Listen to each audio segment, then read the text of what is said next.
पटेल जी को लौह पुरुष ऐसे नहीं कहा जाता है।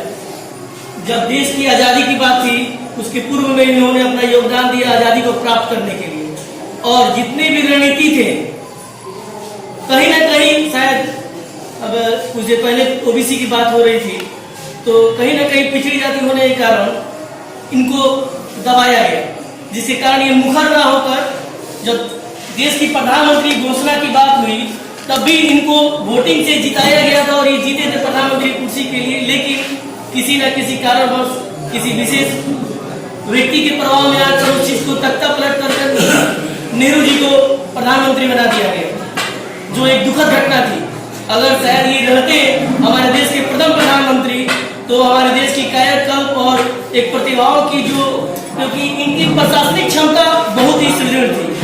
562 रियासतों पर अपना मिलाना, भारत के जो एनेक्सेशन जो अंग्रेजों द्वारा एक नियमावली बिना मतलब की बना दी गई थी, हमारे भारत सरकार पर थोप दी गई थी, जो हमारे संविधान विधि के लिए बना के उसके संयोजन करने के लिए। तो 562 रियासतों को एकजुट करना और खासकर हैदराबाद और कश्मीर जैसे बिहार क्षेत्रों पर प्रशासनिक दबाव देकर उसको सम्मिलित करना और देश का एक अभिन्न अंग और अभिन्न, जैसे हैदराबाद आज आईटी सिटी है, कश्मीर एक पूरे देश की जन्नत है। और धन्यवाद देता हूँ और इस बात के लिए मैं सभी लोगों का और भी ज्यादा धन्यवाद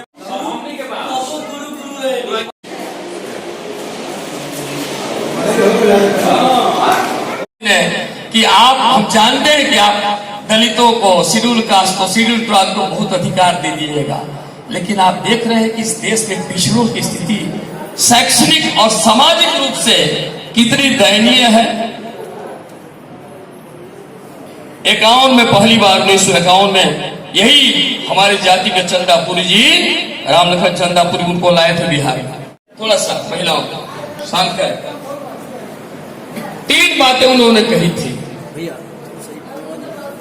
समाज को शिक्षित बनाइए, समाज से पाखंड और अंधविश्वास को दूर कीजिए और भारत को धर्मनिरपेक्ष राष्ट्र बने रहने दीजिए, तभी ये भारत बना रहेगा, वरना ये फिर से गुलाम हो जाएगा। लेकिन हम उनकी बातों पर ध्यान नहीं देते, जयंतियां मना लेते हैं, भाषण दे देते हैं, कुछ खा पी लेते हैं, कुछ चंदा इकट्ठ कर लेते हैं। सरदार वल्लभ भाई पटेल के साथ अन्याय केवल नेहरू के काल में नहीं हुआ था, वर्तमान काल में जो अन्याय हो रहा है, कभी आपकी दृष्टि नहीं गई है। नेपाल के भाई हमारे कम जानते होंगे, उनको भारतीय इतिहास के बारे में थोड़ी जानकारी कम होगी। एक स्टेडियम था गुजरात में, सरदार वल्लभ भाई पटेल स्टेडियम। हमारे माननीय प्रधानमंत्री ने सरदार का नाम हटवा के अपना नाम रखवा लिया, अब वो नरेंद्र भाई स्टेडियम हो गया। उसको वहां न्याय दिखाई नहीं देता है आपको, और उसका कारण है कि आप अंधभक्त हो गए हैं, अंधविश्वास और पाखंड में जी रहे हैं। ये जानने की जरूरत है कि सरदार साहब की जो विचारधाराएं थी वो क्या थी। आप आज भी ओबीसी में गिने जाते हैं, और जब कभी कह दिया जाए कि अंबेडकर जी इस देश के महान नेता थे, तो हमारे ही कुर्मी परिवार के लोग कहते हैं वो तो चमार था, वो तो हरिजन था। आप कहते हैं कि उसकी जयंती हम लोग मनाएं। आप नहीं जानते हैं, अनभिज्ञ हैं, संविधान के बारे में नहीं पढ़ते हैं, अपने महापुरुषों के बारे में नहीं पढ़ते हैं। मैं दावे के साथ कह सकता हूं कि यहाँ पर बैठे हुए 95% लोग राम लखन चंदापुरी जी का नाम नहीं जानते होंगे, शायद 2-4% लोग जाने। कौन थे राम लखन चंदापुरी जी? भारतीय पिछड़ा संघ के प्रथम अध्यक्ष थे। उनके कहने पर 1948 में कन्विंस हो गए, देश आजाद हो गया था 47 में, और चर्चाएं शुरू हो गई थी कि अंबेडकर जी को ऐसे महापुरुष बार बार नहीं लेते, ऐसे महापुरुष धरती की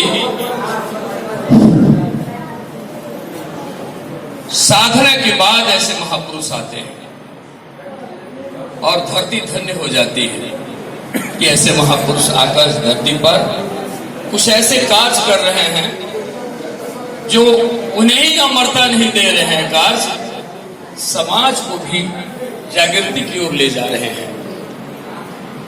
इस प्रसाद में बैठे हुए सभी माताएं, बंधु, देश विदेश से पहुंचे हुए लोग, सरदार वल्लभ भाई पटेल के बारे में बहुत कुछ कहा गया। गांधी चलिए उनको माला बनाइए। चलिए बहुत बहुत धन्यवाद। फिर कार्यक्रम को हम लोग आगे बढ़ाते हैं, कार्यक्रम को आगे बढ़ाते हैं। अब हम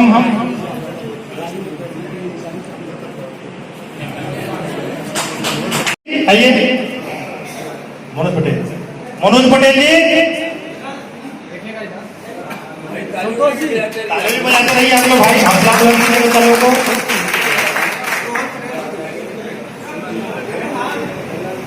हाँ विशेषर पटेल जी बोले, विशेषर पटेल जी, सुरेंद्र पटेल जी,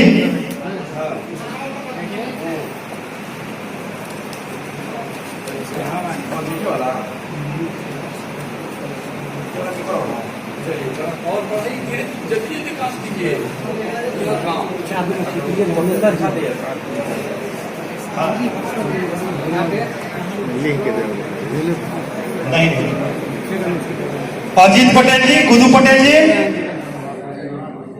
आप लोग भी आइए, बनाते चलिए। रोहन पटेल जी, उस सर को बनाइए आप लोग। देवनाथ पटेल जी, विकास पटेल जी,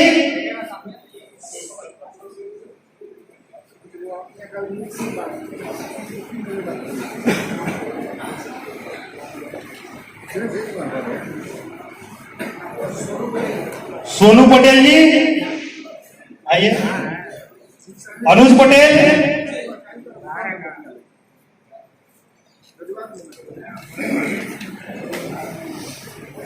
बुलाए के सब बोले, हाँ बुलाए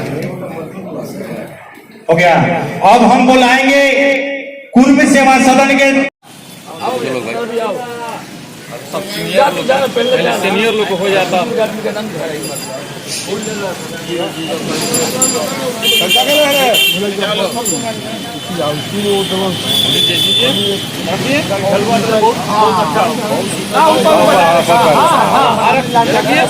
गया।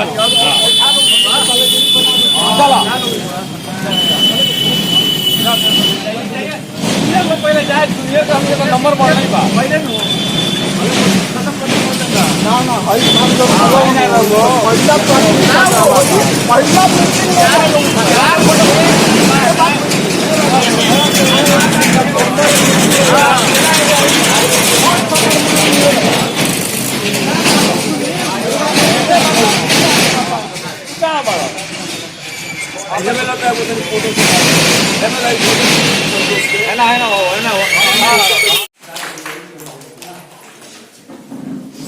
और पुष्प भी चढ़ा दीजिए। पुष्प भी है यहाँ रखा हुआ, चढ़ा देना।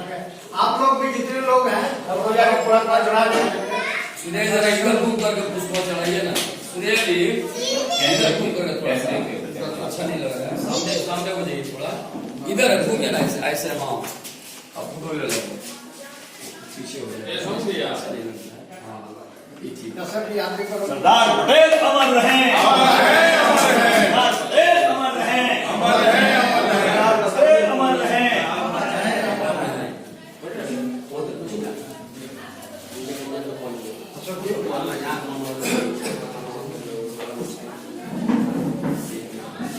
हम लोगों ने आज कार्यक्रम की शुरुआत उनको आजाद कर दिया और ये कह दिया आपकी मर्जी, आप जिस भी जहां जाना चाहें पाकिस्तान या भारत के साथ आपको जाने की स्वतंत्रता है। बड़ी भारी समस्या है। तो सरदार वल्लभ भाई पटेल ने एक एक रियासत को, आप समझिए कितना टेढ़ा काम होगा, एक एक रियासत को बुलाकर उससे दोबारा भारत में भारत का भिन्न बनने के लिए राजी किया। कैसे राजी किया होगा आप समझ सकते हैं।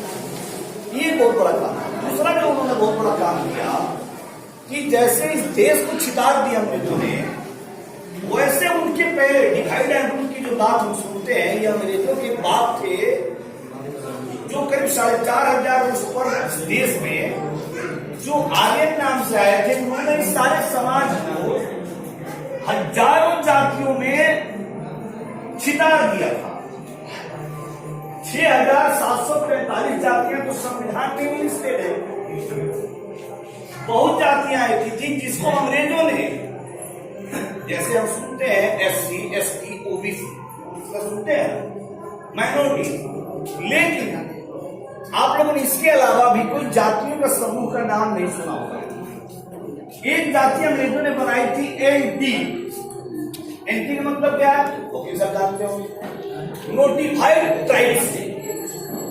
उन्होंने कोई 1382 जातियों को जो जंगलों के आसपास रहती हैं और जो समाज में भी घुमंतु जातियां, जैसे एक जाति नेटुआ, आप इनके बारे में एक सर्कुलर पास कर रखा था, ये सारे चोर हैं, लुटेरे हैं, और उनको सामाजिक जो सुविधाएं थी उसको निरस्त कर रखा था। बाबा साहब ने 1382 जातियों को, जिनको NT के नाम से जाना जाता था, उनको डी-नोटिफाइड किया। 1955 में उन्होंने उनको आजाद किया। कब? 1955 में, और डी-नोटिफाइड किया, और वो DNT। बड़ी बात।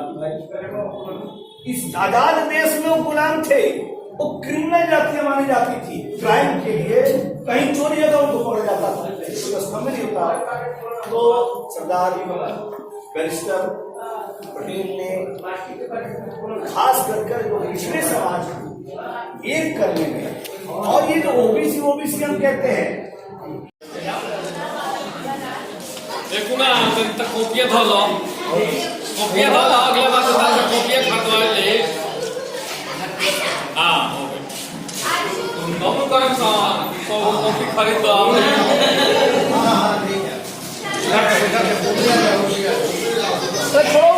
थोड़ा तुमको मिलेगा। आओ सर, अभी आओ।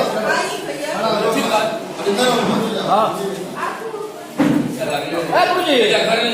बच्चा ना